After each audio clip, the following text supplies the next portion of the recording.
Okay, so the how works. Now we gotta figure out the when and the where. Almost everyone in this room has had an encounter with at least one of the 6 Infinity Stones. Or substitute the word encounter for damn near been killed by one of the 6 Infinity Stones. Well, I haven't. But I don't even know what the hell you're all talking about. And what happened to the Tesseract after that? It's bottom of the ocean. Fell out of the plane after I had to crash it. Yeah, I've been meaning to ask, why did you have to crash the plane anyway? There's bombs on board. Bombs on board. And you couldn't have jumped out of the plane before you crashed it? The only thing that... Why don't you come sit I'm not done yet. The only thing that is permanent in life is impermanence. Awesome. Eggs? Breakfast? No, I'd like a Bloody Mary. Quill said he stole the Power Stone from Morag. Is that a person? No, Morag's a planet. Quill was a person. Like a planet? Like in outer space? Oh, look. It's like a little puppy, all happy and everything. Do you want to go to space? You want to go to space, puppy? I'll take you to space. How long did you fight these guys? About, two or 3 hours. Hours? The Chitauri, the suckiest army in the galaxy. Why didn't you just blow up the mothership? We didn't know that was a thing. You didn't know that was a thing! Everyone knows! Hey! There we go. All right, we have a plan. 6 stones, 3 teams, 1 shot. Hi everyone, it's Charlie. We have a whole bunch more Avengers Endgame deleted scenes to break down. We also just learned about a really cool deleted scene of Thanos versus the Living Tribunal, so we'll break it all down. Because they just released Avengers Endgame on Blu-ray, we're doing that giveaway. All you have to do to enter is be a subscriber and leave your best Marvel Phase 4, Marvel Phase 5 theory on the video. Don't you just love War Machine's savage Deadpool-style takedown of the ending of Captain America First Avenger? He really brought it in this film. He spent most of the rest of his scenes making fun of the thick version of Thor. If we can do this, go back in time, why don't we just find baby Thanos, and... First of all, that's horrible. So you had to crash the plane because of the dangerous bombs on board, but why didn't you just jump out of the plane before it hit the ice? Zero reaction on Captain America's face, but you can just hear the wheels turning in his head like, wait a minute, why didn't I jump out of the plane? Oh yeah, because the plot needed me to be in the ice for all those years. There's still a lot of questions about that alternate Captain America timeline because he goes back to live with Peggy, but in that timeline, there's still a version of Captain America in the ice. So he basically has to live out that life with Peggy Carter on the DL so that nobody finds out that there's 2 versions of Captain America running around. Even though they wound up deleting this scene in the final version of the film, I think it still works to inform his choice to stay in the past with Peggy Carter when he goes to return the Infinity Stones where they stole them from, and he returned Mjolnir, if that wasn't clear. Ever since they explained the plot of Thor 4, Love and Thunder, people are like, what happened to that other version of Mjolnir? Did they still have it? No, Captain America took that back to the events of Thor the Dark World so that that version of Thor would have Mjolnir when he went to fight the Dark Elves at the end of that movie, because when they went to steal the Infinity Stone, it was sort of in the middle of the movie right before Frigga winds up dying. Just imagine Captain America, before he hops on the platform here at the end of the movie to go back, coming to the natural conclusion that, yeah, it was kind of stupid that I went down with the plane, and in doing so, denied myself the happiness with the love of my life. We'll have to just assume that he did not tell Peggy Carter about his relationship with Sharon Carter. Like, we're starting over, sort of rebooting my timeline, living out this life with Peggy Carter. Let's just pretend like some of those other things didn't really happen.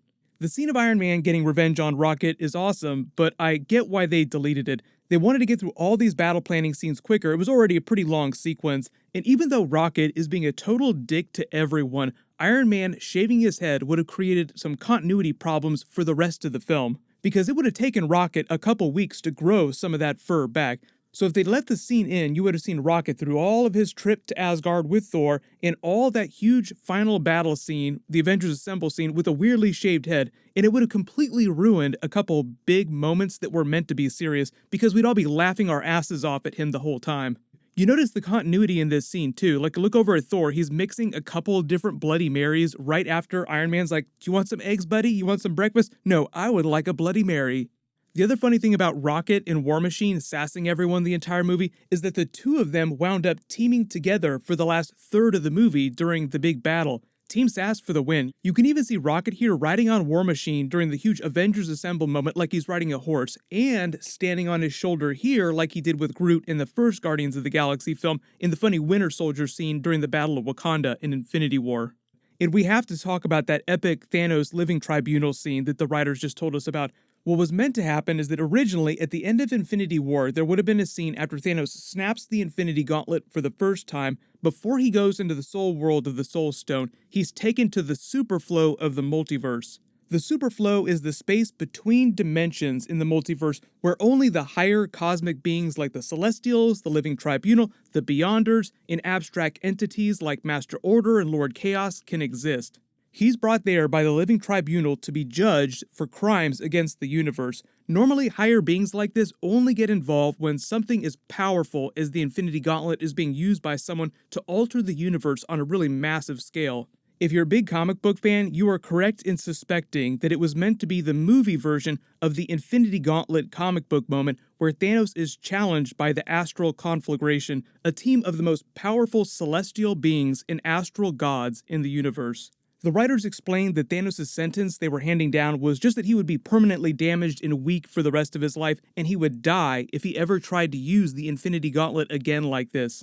The funny thing is, though, is that in the comics, Thanos was able to defeat all these astral gods. It was meant to be this oh crap moment, like now finally they're stepping in and Thanos is going to get his ass handed to him, because these are all the most powerful characters in the comics that we've ever seen teaming up together against one single person. But because of the power of the Infinity Gauntlet, he's able to soak all their damage.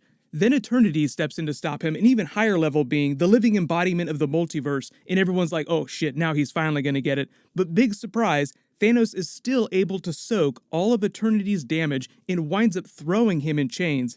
It was a big rug pull moment just meant to show you how powerful Thanos had become with the Infinity Gauntlet. No living being, god or man, could kill him while he still wore the gauntlet.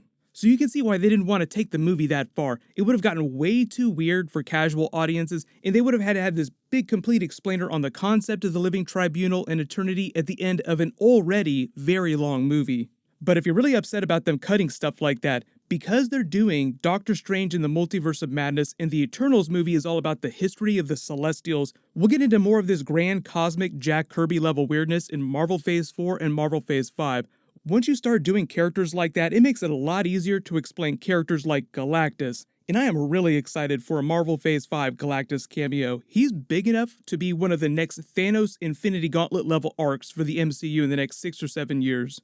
Given that Marvel Phase 4 is only 2 years, I don't think it's going to take another 10 years to get to something that big. Phases are happening much quicker now. And I saw a lot of you on my Shang-Chi video yesterday asking about the Mandarin possibly turning into a bigger MCU villain because the 10 alien rings of power that he wears are so powerful. But I feel like they could take that movie either way. Either the rings will be a really big deal and he'll turn into an Avengers villain, somebody that no one person could actually defeat by themselves, or they'll downplay it and Shang-Chi will defeat the Mandarin during the Shang-Chi movie and you'll never hear about him again. Marvel has been known to pull the rug out from under us every once in a while with a really big comic book thing, something that's super huge in the comics, but that winds up being sort of a throwaway joke during the movies. Don't hurt the face, I'm an actor. You got a minute to live, fill it with words. Just a role. The Mandarin, see, it's not real. But post all your theories about Galactus and the other major cosmic characters in the MCU movies going forward. Because of the Avengers Endgame Blu-ray, they dropped a whole bunch more deleted scenes and bonus features. I'll try to do videos about that stuff through the rest of the week. I'm also still working on a Thor 4 Love and Thunder video that should post pretty soon. Congratulations to the giveaway winner from my last big video, Daniel Kim. Please email me on the About page of my channel so I can get your details. Click here for the Shang-Chi plot teaser and Iron Man Easter eggs video, and click here for that Deadpool 3 teaser video. Thank you so much for watching. Everybody stay awesome. I'll see you guys tonight.